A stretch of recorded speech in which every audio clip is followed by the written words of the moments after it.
Hello everyone, welcome to CLAT prep. आज है 24 of the मई 2025 और जैसा कि आपको पता है हम डेली न्यूज़ एनालिसिस करते हैं, फैक्चुअल एनालिसिस करते हैं और उसके बाद 20 क्वेश्चंस की प्रैक्टिस भी करते हैं।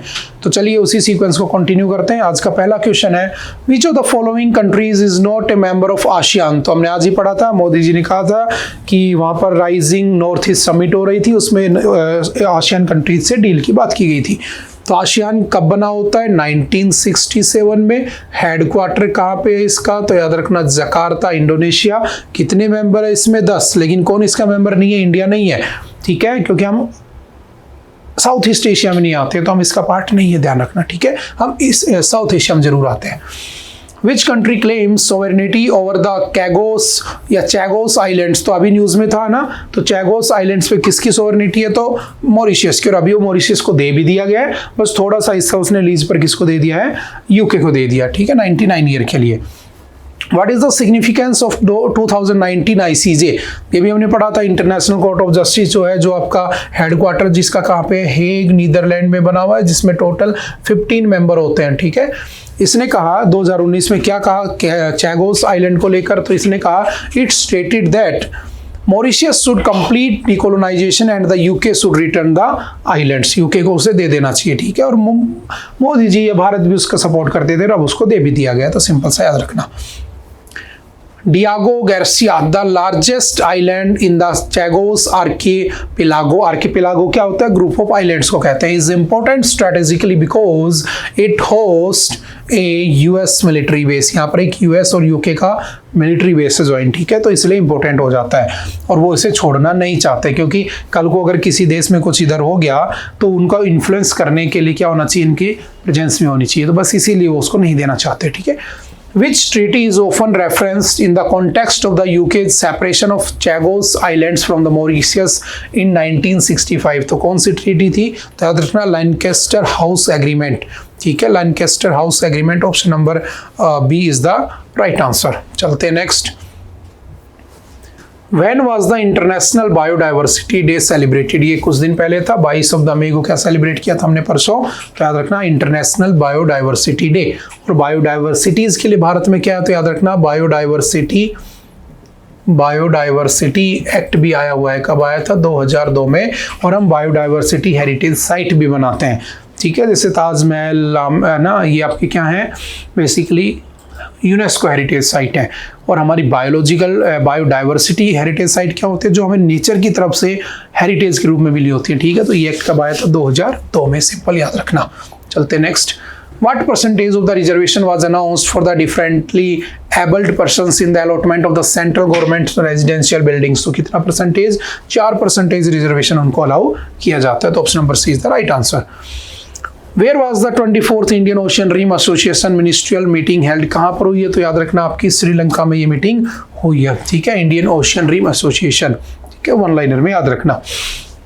Who launched the book Ready, Relevant and डिसीजेंट? तो किसने लॉन्च किया है? याद रखना book ready, relevant and the decisive, a blueprint for the transformation of India's military. तो मिलिट्री की बात हो रही है, तो थोड़ा सा याद रखना राजनाथ सिंह कौन है? हमारे डिफेंस मिनिस्टर। तो उन्होंने एक बुक रिलीज की जिसका नाम क्या है? Ready, relevant and decisive, a blueprint for the transformation of the Indian military. और याद रखना कई बार ऐसे क्वेश्चन आ जाते हैं, बुक्स, ऑथर्स, है ना, इंडेक्स, इसीलिए आप जी के मंत्र आपको दी जाती है, तो आप जी के मंत्र अभी पढ़ते रहा करो, ठीक है। उसमें अलग से इंडेक्स बने होते हैं कि important index, happiness index, press freedom index, sports, है ना, आईपीएल में क्या चल रहा है वो सब, है ना, किसने कौन सा कप जीता, तो वो सब हम उसमें पढ़ते हैं। तो वहाँ ये रैंडम क्वेश्चन आ जाते हैं कई बार एग्जाम में भी, ठीक है। The look east policy was initiated by India in which year? कब आती है लुक ईस्ट इंडिया पॉलिसी? तो हमने देखना 91 में शुरू किया था, जब पीवी नरसिम्हा राव की सरकार थी, ठीक है। और हमने एक्ट ईस्ट पॉलिसी कब लागू की थी? तो एक्ट ईस्ट पॉलिसी हम लेकर आते हैं कब? 2014 में, जब मोदी जी की सरकार होती है, ठीक है। सिंपल सा याद रखना। The Act East policy which replaced the Look East policy was launched under the leadership of which Indian Prime Minister? तो कौन थे? तो याद रखना नरेंद्र मोदी। काफ़ी न्यूज़ में रहती है, ठीक है, आजकल ये आपकी policy. Which of the following northeastern states shares an international border with 3 countries, Bhutan, China and Myanmar? तो कौन कौन सा है जो भूटान से भी, चाइना से भी, म्यांमार से भी बाउंड्री शेयर करता है? तो याद रखना Arunachal Pradesh. Option number A is the right answer. इसीलिए मैं कहता हूँ याद रखना, कई बार ऐसे क्वेश्चन आ जाते हैं कौन कौन से स्टेट किससे बाउंड्री शेयर करते हैं। तो आपने पढ़ा होगा बचपन MBA, पढ़ा है कभी बचपन MBA। तो बी से क्या बना बांग्लादेश, च से चाइना, पै से पाकिस्तान, न से नेपाल, और MBA से क्या बना म्यांमार, भूटान और अफगानिस्तान। तो हमारे टोटल 7 नेबरिंग कंट्रीज हैं और वो किस किस के साथ बाउंड्री लगाते हैं। तो सिंपल याद रखना, सिंपल सी एक ट्रिक होती है बचपन, ठीक है, MBA। तो याद करने का तरीका है बस, बै से क्या बना बांग्लादेश बन गया आपका, ठीक है, आपका च से क्या बन गया चाइना बन गया आपका, ठीक है, पै से आपका पाकिस्तान बन गया, न से आपका नेपाल बन गया, ठीक है, M से आपका म्यांमार बन गया, ठीक है, हालांकि ये मैं ज्योग्राफी में पढ़ा चुका हूँ। बी से क्या बन गया भूटान बन गया, और ए से क्या बन गया आपका अफगानिस्तान बन गया। तो ये आपके 7 कंट्री जो बाउंड्री शेयर करते हैं बचपन MBA। ये 5 स्टेट से, ये 5 स्टेट से, ये भी 5 से, ठीक है, ये 5 से, उसके बाद 4 से, 4 से और 1 से, ठीक है, ये स्टेट से बाउंड्री शेयर करते हैं। अफगानिस्तान वाली लाइन को हम डुरंड लाइन कहते हैं, पाकिस्तान के साथ हमारी रेड क्लिफ लाइन है, चाइना के साथ हमारी मैकमोहन लाइन होती है, ठीक है। कुछ कुछ बातें ध्यान रखना। तो पूछा कि तीनों से कौन सा लगाता है, तो अरुणाचल प्रदेश 3 देशों से बाउंड्री लगाता है, ठीक है, सिंपल सा याद रखना। कई बार ऐसे क्वेश्चन आ जाते हैं और हमारे तो डिस्प्यूट चलते रहते हैं। The primary aim of the act is policy, क्या एम है उसका एक्ट करना, मतलब to strengthen strategic and economic ties with South East and East Asian countries के साथ हमारे रिलेशंस को स्ट्रॉन्ग करने के लिए हम इसको लेकर आए थे कब 2014 में, ठीक है। Next, which of the following is not a north eastern state of India, तो बताओ कौन सा स्टेट नहीं है। याद रखना कई बार ऐसे क्वेश्चन आते हैं, इवन आपके क्लैट के एग्जाम में लास्ट ईयर पूछ लिया था उसने कि बताओ what is the capital of Ladakh, और क्या है कैपिटल ऑफ लद्दाख, ले, है ना। कुछ बच्चे तो ऐसे थे बेवकूफ़, वो भी नहीं करके आए होंगे। तो ऐसे इजी क्वेश्चन भी आ जाते हैं, ध्यान रखना, ठीक है। लास्ट ईयर ही पूछ लिया था how many states and UTs are there in India, तो 28 और 8 है ना, बिल्कुल इजी क्वेश्चन भी आ जाते हैं। तो याद रखना आपकी जो कौन सा मेंबर नहीं है इसका नॉर्थ ईस्ट का, तो देखो कौन सा नहीं है, झारखंड नहीं है, ठीक है, बाकी सब ये 7 सिस्टर्स का पार्ट है। आज पढ़ा था ना अष्टलक्ष्मी वाली न्यूज़, ठीक है। In which year was the Financial Action Task Force established, कब बनी होती है, तो ये मनी लॉन्ड्रिंग को रोकने के लिए G7 के ग्रुप के लोगों ने बनाई थी। कब बनाई थी 1989 में। आगे चल के 2001 में हमने इसको इसमें क्या जोड़ दिया था, टेररिज्म भी जोड़ दिया था, ठीक है। और अभी इंडिया पाकिस्तान को उसकी ग्रे लिस्ट में ले जाने की बात कर रहा है, ठीक है, ये हमने न्यूज़ पढ़ी थी आज। A country placed on the FATF's blacklist is one that, कौन सी होती है जो ब्लैक लिस्ट में होती है, it is considered a high risk and non-cooperative in combating money laundering and terrorism financing। और वो टेररिज्म को फाइनेंस करती है तो उसको बिल्कुल पैसा नहीं दिया जाता है।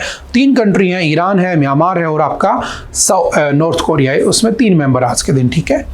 चलते next, What does it mean if country is on the FATF grey list? इसका मतलब क्या है, the country is under increase monitoring, उसको मॉनिटर किया जा रहा है और हो सकता है कि वो अपने मनी लॉन्ड्रिंग से रिलेटेड इश्यूज को रिजोल्व कर ले तो हम उसे पैसा दे भी दें, उसे कहते हैं ग्रे लिस्ट, ठीक है। पहले पाकिस्तान था ग्रे लिस्ट में, उसको चाइना के सपोर्ट से बाहर निकाल दिया गया था, ठीक है। What is the primary objective of DRDO's project Kush, हमने पढ़ा था प्रोजेक्ट कुश आ रहा है, जैसे S-400 हमने रशिया से ली थी ना, तो हम चाहते हैं कि S-400 भी हम बाहर से क्यों ले, खुद बना ले, तो S-400 का देसी वर्जन बना रहे हैं, ठीक है। Creation of N indigenous ballistic missile defence system, ठीक है, S-400 की फोटोकॉपी बना रहे हैं और कुछ नहीं है। 40,000 करोड़ रुपए का प्रोजेक्ट के साथ कौन बना रहा है, DRDO, defence research and development organisation, जो 1 Jan 1958 में बना होता है, ठीक है। उसके बाद चलते next, what is the official scientific name of the virus that causes कोविड-19, तो क्या था उसका, काफी न्यूज में चल रहा है आजकल, तो उसका वायरस का नाम था कोविड-19 नहीं था, ध्यान रखना, उसका नाम था SARS-CoV-2, ठीक है। चलते next, the World Health Organization जो आपका WHO है, ठीक है, कब बना था 7 अप्रैल, ठीक है, 1948, और इसका हेडक्वार्टर कहाँ पे, याद रखना जिनेवा स्विट्जरलैंड। इसने क्या किया, is working on a world pandemic treaty, है ना, हो चुकी है। What is the main objective, इसका ऑब्जेक्टिव क्या है, तो to strengthen global preparedness and response to future pandemic through international cooperation. अगर फ्यूचर में कभी पैंडेमिक आता है तो उससे बचने के लिए सब क्या रहे, प्रिपेयर रहे, ठीक है। तो आई होप आज के लिए इतना ही था। आई होप कि आपको बातें समझ में आई होंगी। फिर भी अगर कोई डाउट रहता है तो आप एनी टाइम आकर पूछ सकते हो, मिल सकते हो। Okay, bye bye, thank you, have a nice day.